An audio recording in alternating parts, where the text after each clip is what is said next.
The text came through at 3:47 p.m. on December 28th, right as I was reviewing Q4 projections with my CFO. Marcus, brother, don't come to New Year's Eve. My fiancée is a corporate lawyer at Davis & Polk. She can't know about your situation. I stared at the message for a moment. My situation. That's what they were calling it now. Before I could respond, the family group chat exploded. Boom. Marcus is right, honey. This is important for his career. Dad, Amanda's from a very prestigious family. We need to make the right impression. Sister, Jenna, maybe next year when you've figured things out? I watched the messages pile up. 3 dots appeared under Marcus's name again. Marcus, Amanda thinks I come from a family of achievers. Having you there would complicate that narrative. You understand, right? My executive assistant, David, knocked on my glass door. Miss Chin, the board wants to move up tomorrow's strategy session. They're concerned about the Davis & Polk timeline. I held up one finger. David nodded and stepped back. We're doing this for you too, sweetie. You wouldn't feel comfortable anyway. Amanda's friends are all Ivy League lawyers and investment bankers. Dad, her father is a senior partner at Sullivan & Cromwell. These are serious people. I took a breath and typed 2 words. Me, understood. Marcus, thanks for being cool about this. I'll make it up to you. I set my phone down and looked at David through the glass. He was holding a leather portfolio with our company logo embossed in gold. Meridian Technologies. Tell the board 2 p.m. works, I said. And confirm that Davis & Polk is sending their full M&A team to the January 2nd meeting. Already confirmed, David said. Senior partners, associates, the works. It's their biggest potential client acquisition of the year. I smiled. Perfect. It wasn't always like this. Growing up, I was the family disappointment in training. Marcus was the golden child. Varsity athlete, student government, early acceptance to Princeton.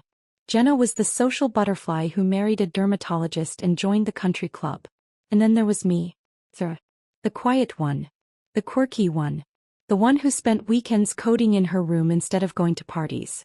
Sarah needs to work on her social skills. I'd overheard Mom tell her bridge group when I was 16. She's very internal. Dad was more direct. Your brother is going to run a Fortune 500 company someday. You need to think about realistic goals. When I got into MIT, there was no celebration dinner. Marcus had just made partner track at his consulting firm, and that was the real news. My acceptance letter stayed on the kitchen counter for 3 days before Mom moved it to file it away. Computer science, Dad had said, not quite hiding his disappointment. Well, I suppose someone has to do the tech support. I graduated at 20. Started my first company at 21. It failed spectacularly within 8 months.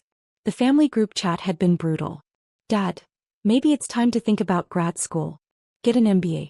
Something practical. Marcus, I can ask around about entry-level positions if you want to get serious about your career. There's no shame in working for an established company, honey. I didn't tell them about the second company. Or the third. The fourth one, Meridian Technologies. I started in my studio apartment with $15,000 of savings and a breakthrough algorithm for supply chain optimization that I'd been developing since sophomore year. I didn't tell them when we got our first client, a mid-sized logistics company willing to try anything to shave costs. I didn't tell them when that client's efficiency improved by 34% in the first quarter. I didn't tell them when Forbes called for an interview. I didn't tell them when we closed our Series A, $12 million. By the time Meridian hit our Series B, $85 million, led by Sequoia Capital, I'd learned something valuable. My family didn't need to know. They'd made it clear what they thought my ceiling was. I didn't owe them updates on how thoroughly I'd shattered it. At Thanksgiving 2 years ago, Marcus brought his new girlfriend Amanda. Harvard Law, corporate M&A practice at Davis & Polk, family money that went back 4 generations. Amanda just made senior associate, Marcus announced proudly. Youngest in her class. That's incredible, Mom gushed. What kind of law?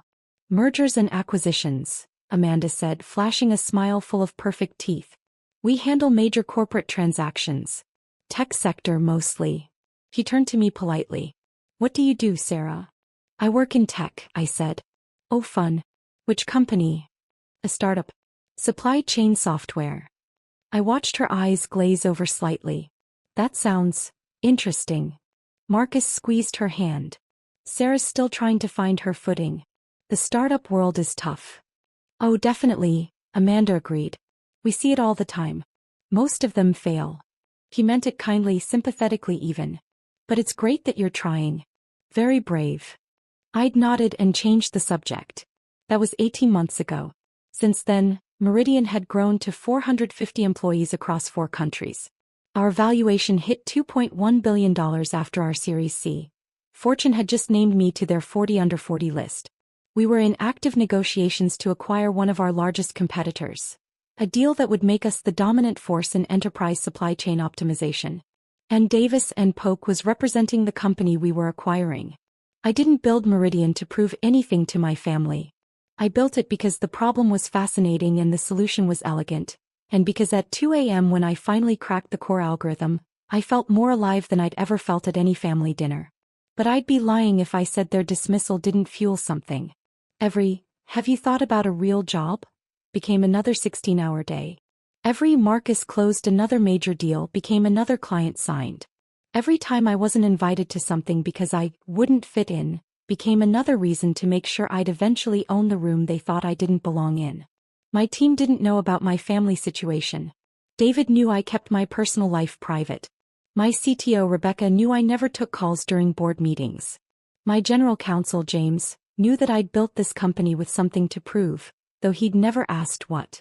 You're different, Rebecca had said once, after we'd pulled off an impossible product launch in 6 weeks. Most CEOs I've worked with do it for the money or the status. You do it like you're trying to rewrite something. Maybe I am, I'd said.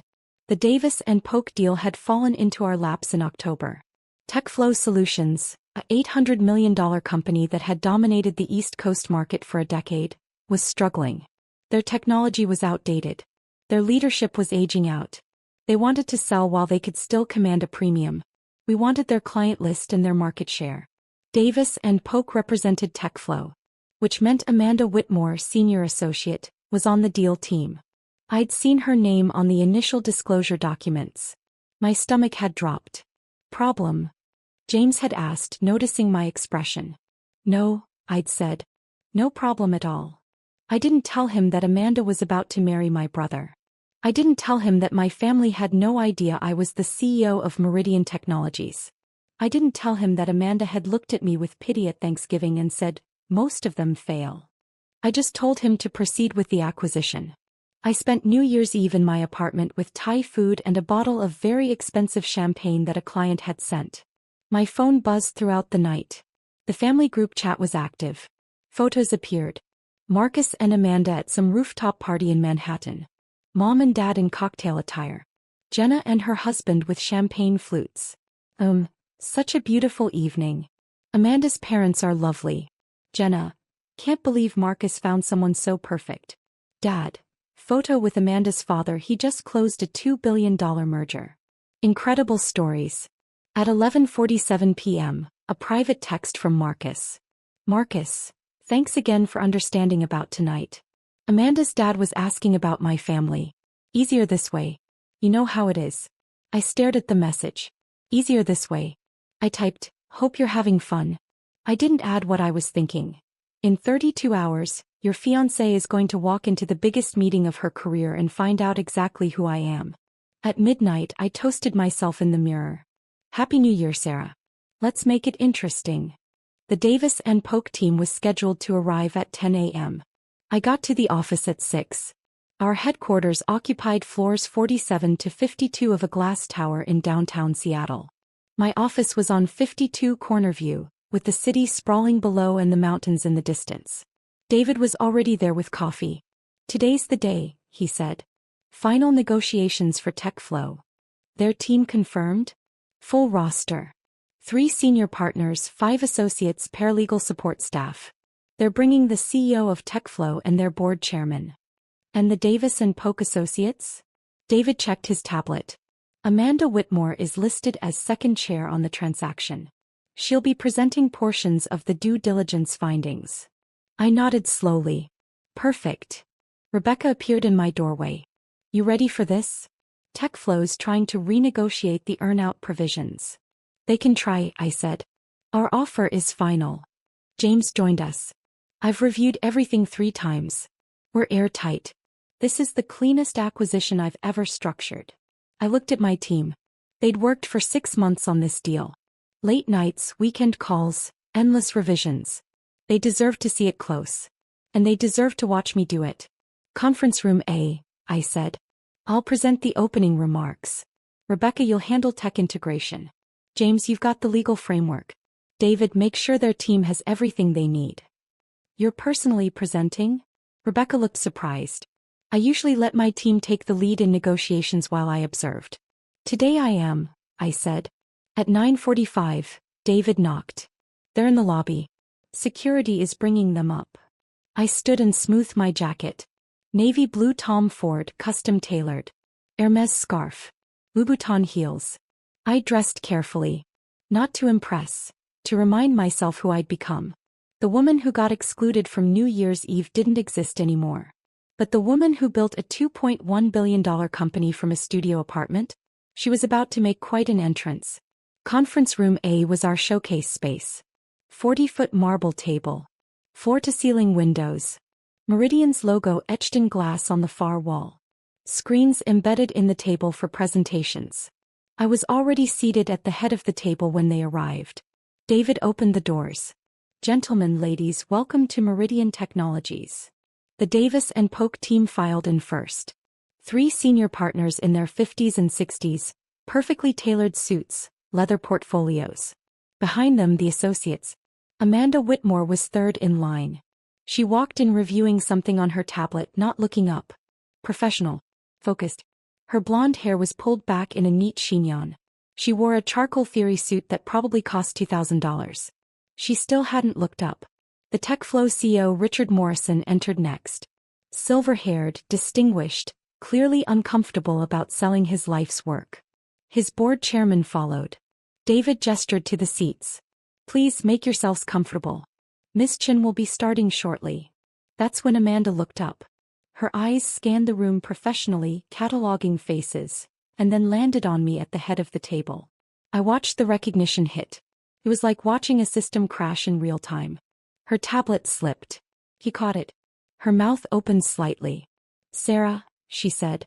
The senior partner next to her, Lawrence Whitfield, frowned. You know Miss Chin? I smiled pleasantly. Hello, Amanda. Please sit. She didn't move. This is. The room had gone very quiet. Lawrence looked between us. Amanda. I'm sorry, she managed. I didn't realize that I was the CEO of Meridian Technologies. I finished gently. It never came up. Her face had gone from pale to bright red. You said you worked at a startup. I do. This one. Rebecca, sitting to my right, glanced at me with barely concealed amusement. James, on my left, maintained a perfect poker face, but I could see the corner of his mouth twitching. Lawrence Whitfield was professional enough to recover. Well, shall we begin? Everyone took their seats. Amanda sank into a chair near the middle of the table, still staring at me.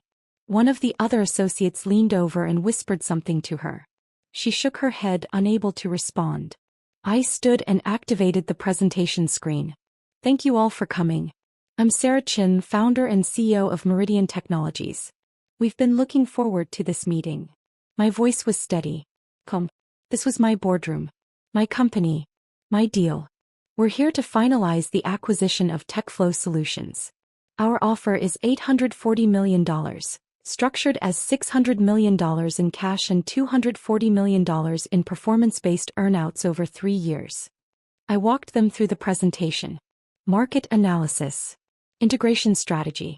Technology roadmap. My team had prepared everything flawlessly. Richard Morrison asked sharp questions. I answered each one directly, specifically, with numbers and projections that his own team had to acknowledge were aggressive but achievable. 40 minutes in, Lawrence Whitfield spoke up.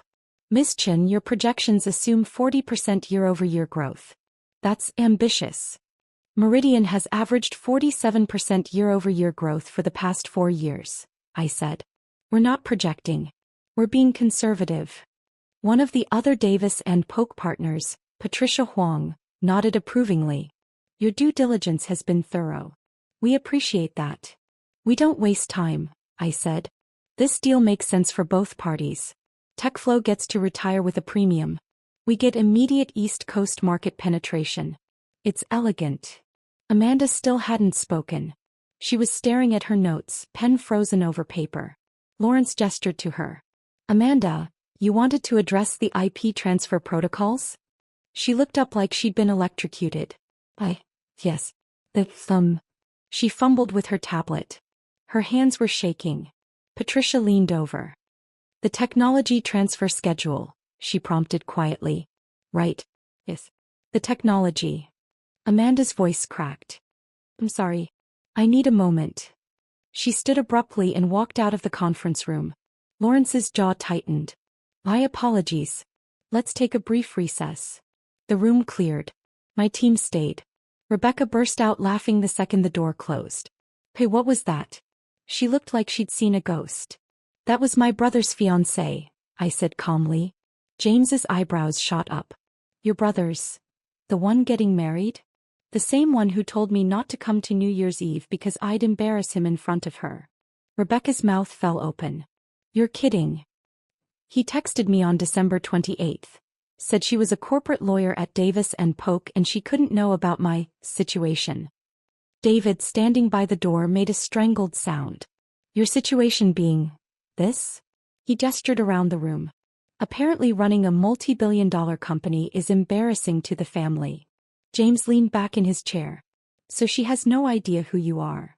She thought I worked at a failing startup. She felt sorry for me at Thanksgiving. Rebecca was grinning now. This is the best day of my professional life. Through the glass wall of the conference room I could see Amanda in the hallway. She was on her phone pacing. Her free hand was pressed to her forehead. Should we be concerned about the deal? James asked. No, I said. Davis & Polk is too professional to let personal drama affect a $840 million transaction. They'll pull her from the presentation if they have to. 5 minutes later, Lawrence Whitfield returned alone. Miss Chin, my apologies. Associate Whitmore is experiencing a personal matter. I'll be handling her portions of the presentation. Of course, I said. I hope everything's all right. His expression suggested he had no idea what was wrong but was deeply annoyed about it. Shall we continue? We reconvened. Amanda didn't return. Patricia Huang took over the IP transfer discussion. The meeting proceeded smoothly. By 1 p.m. we were done. Richard Morrison stood and extended his hand. Miss Chin, you've built something remarkable. I'm proud to see TechFlow become part of it. We'll honor what you've built, I promised. Lawrence gathered his materials. Our firm will have the final documents ready by end of week. Perfect, I said. Thank you for your work on this. As the Davis & Polk team filed out, Patricia Huang paused. Miss Chin, I don't know what happened with Associate Whitmore, but I apologize for the disruption. No apology necessary, I said. These things happen. He studied me for a moment. You handled that with remarkable grace. After they left, David closed the door. Your phone has been going insane. I checked. 43 missed calls. 67 texts. All from my family. The messages had started 20 minutes into the meeting. Marcus, call me right now. Marcus, what the hell, Sarah? Marcus, Amanda is freaking out. Sarah, Marcus says there's been some kind of misunderstanding? Marcus, you told Amanda you worked at a startup. Marcus, you let her think you were struggling. Dad, this is very confusing. Can someone explain what's going on? Jenna, did you lie to us? I scrolled through them all. Then I opened the family group chat and typed. Me, I never lied. He never asked. My phone immediately rang.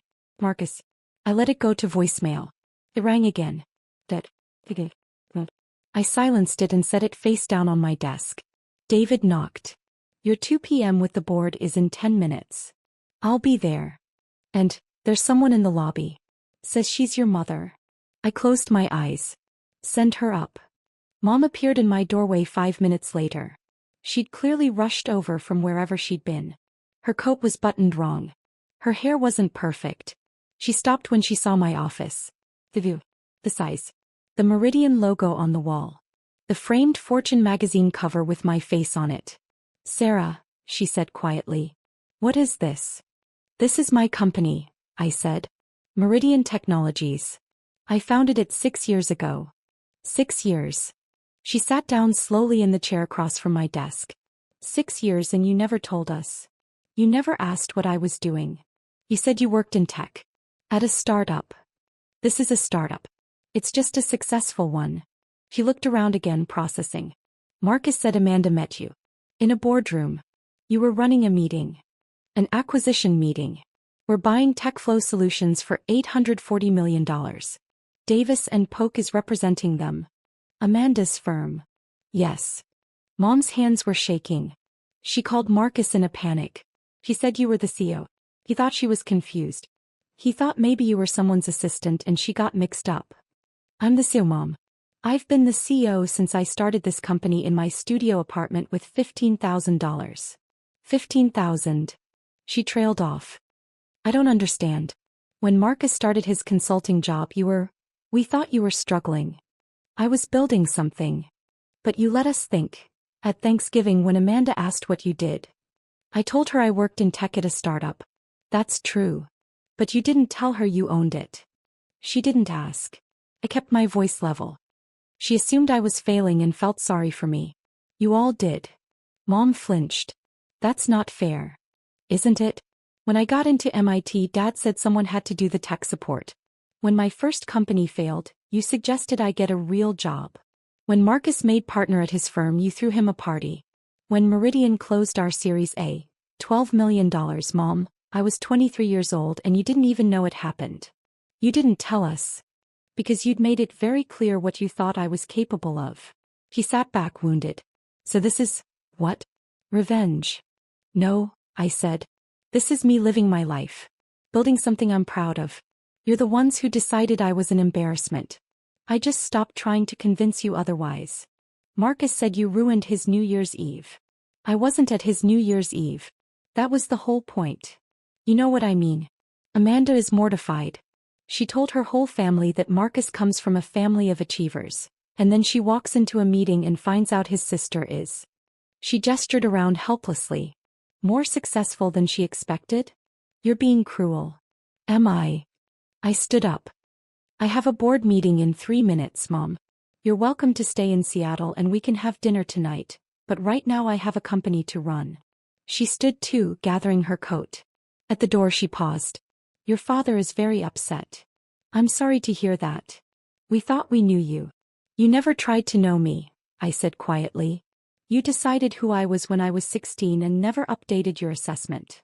She left without responding. The board meeting ran until 4:30. Strategic planning for Q1, budget approvals, discussion of the TechFlow integration timeline. When I returned to my office, David was waiting with a bottle of scotch and 2 glasses. That bad? I asked. Your family has called 17 more times. Your brother is in the lobby. I poured 2 fingers of scotch. Send him up. Marcus looked different in my office. Smaller somehow. He was wearing his consulting firm's standard uniform. Navy suit, white shirt, red tie. The uniform of someone who worked very hard to look successful. He stared at my office the same way Mom had. Then at me. Jesus Christ, Sarah. Hello, Marcus. You're actually. He couldn't finish sentences. Amanda said you were the CEO. I told her she was wrong. That you worked at some little software company. She sent me your Forbes profile. He held up his phone. My face stared back from the screen. 40 under 40. Net worth estimated at $400 million. He looked up. Is that real? The estimate is low, I said. But close enough. He sat down heavily. Why didn't you tell us?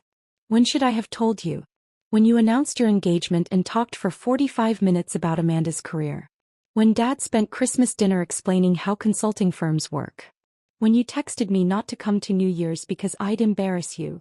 I didn't mean. You did mean it, I said. You meant every word. You were embarrassed by me. You didn't want your successful fiancé to know you had a sister who was a failure. I didn't say you were a failure. You said I'd embarrass you. You said Amanda couldn't know about my situation. I picked up my glass. My situation being this. He looked around again. I don't understand why you hid it. I didn't hide anything. I just stopped including you. I took a sip. When I started this company, I worked 100-hour weeks. I slept in my office. I lived on ramen and coffee. And every single family dinner, every phone call, every holiday, you all talked about your achievements while I sat there and smiled. You could have told us what you were working on. I tried. Once. Do you remember? 2 Christmases ago, I mentioned we'd signed our first major client. Dad changed the subject to ask about your promotion. Marcus was quiet. So I stopped trying. I continued. I built this company with people who believed in me. My team. My investors. People who didn't need me to prove I was worth listening to. Amanda is devastated, he said finally. Amanda felt sorry for me. She looked at me like I was a charity case. And you let her. What am I supposed to tell her? That's not my problem, Marcus. He stood up, angry now. You made me look like an idiot.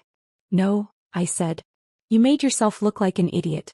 You assumed your sister was a failure and built your relationship on that assumption. That's on you. This is going to ruin things with her family. Then you have a choice to make. He stared at me. What choice? Whether you're going to spend your engagement dinner apologizing for having a successful sister, or whether you're going to figure out why you needed me to be unsuccessful in the first place. He left without answering. The next 2 weeks were chaos. Amanda requested a transfer to Davis & Polk's DC office. The firm granted it. Lawrence Whitfield sent me a formal apology for the disruption, and a bottle of wine that cost more than a car.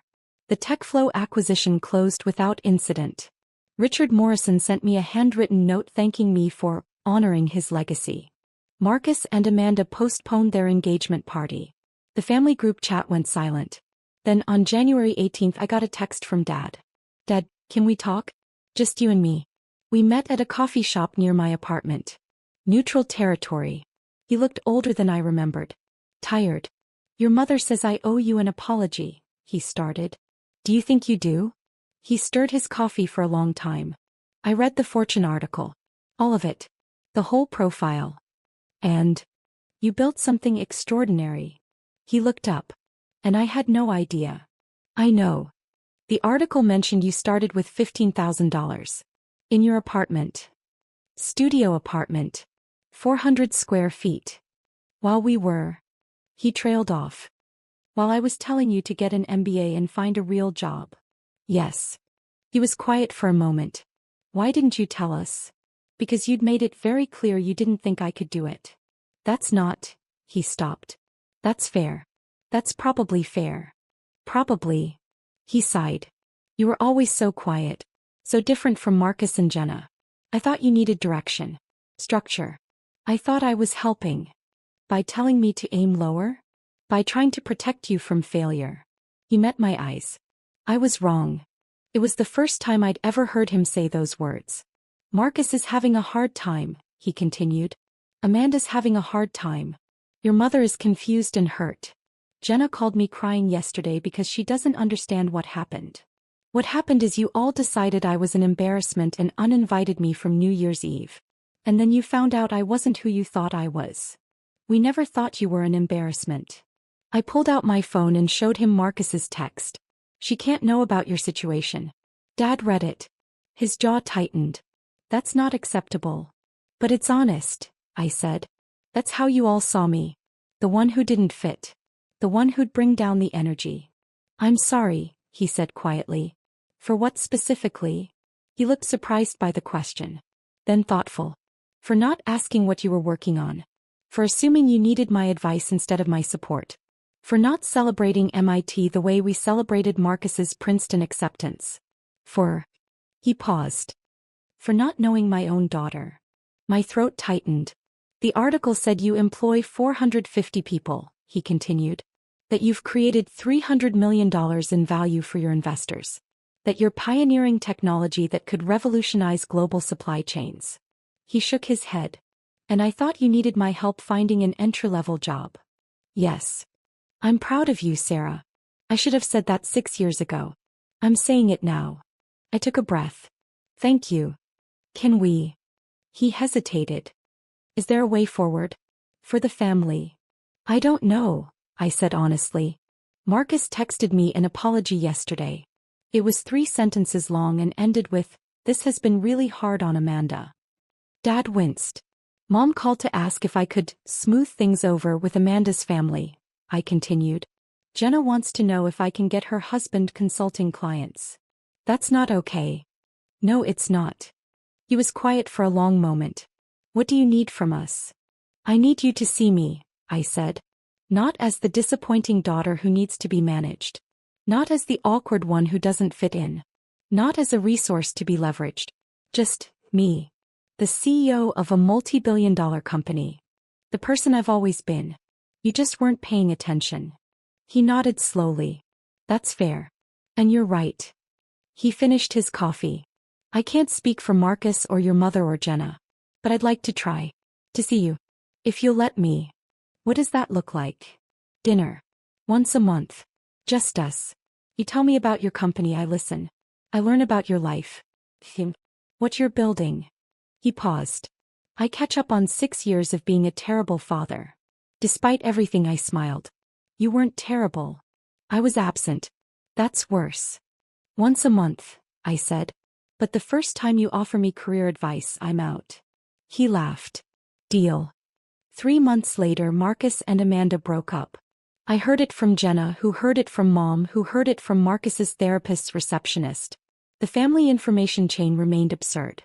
Amanda had apparently told Marcus she couldn't marry someone from a family with such complicated dynamics. Which was a polite way of saying she couldn't get past the humiliation of pitying me for 18 months and then discovering I could buy her father's firm if I wanted to. I didn't want to. I had better things to do. Dad and I had dinner once a month as promised. He listened more than he talked. He asked about my team, my technology, my vision. He learned the difference between Series A and Series C funding. He stopped offering advice. At our 3rd dinner he said, I told my golf buddies about you. About Meridian. Yeah. I showed them the Forbes article. They were impressed. Good. One of them asked why they'd never heard me mention you before. He looked uncomfortable. I didn't have a good answer. What did you say? That I was an idiot who didn't recognize brilliance when it was sitting across the dinner table from me. I reached across and squeezed his hand. You're learning. Mom took longer. We had coffee once. It was awkward. She kept apologizing and then getting defensive about her apologies. We agreed to try again in a few months. Jenna sent me a LinkedIn request and a message asking if Meridian was hiring. I told her we were, but she'd need to apply through our normal channels. She unfriended me on Facebook. Marcus and I didn't speak for 4 months. Then in April he sent me a real apology. No excuses. No, this has been hard on me. Just I was wrong. I'm sorry. I want to do better. I wrote back, thank you. When you're ready to try, let me know. As for me, I kept building. Meridian acquired TechFlow successfully. We integrated their team, modernized their technology, and expanded into 6 new markets. Our revenue grew 53% year over year. Forbes upgraded my 40 under 40 profile to a full cover feature. The headline, The Quiet Billionaire, How Sarah Chin Built an Empire While Her Family Wasn't Looking. I framed it and put it on my office wall. Not for them. For me. A reminder that the only person who needs to believe in you is you. And that sometimes the best revenge isn't revenge at all. It's success so undeniable that the people who dismissed you have to recalibrate their entire understanding of who you are. The morning after the Forbes cover came out, I got a text from Marcus. Marcus, saw the cover. You look good. Me, thanks. Marcus, for what it's worth. I'm glad I was wrong about you. I stared at the message for a long time. Then I typed. Me, I'm glad you're starting to figure that out. Coffee sometime? Marcus, I'd like that. It wasn't forgiveness. Not yet. Maybe not ever. But it was a start. And sometimes that's enough. Sarah Chen's story reminds us that the people closest to us don't always see us most clearly. Sometimes we have to build our lives despite their expectations, not because of them. And sometimes, just sometimes, they eventually catch up.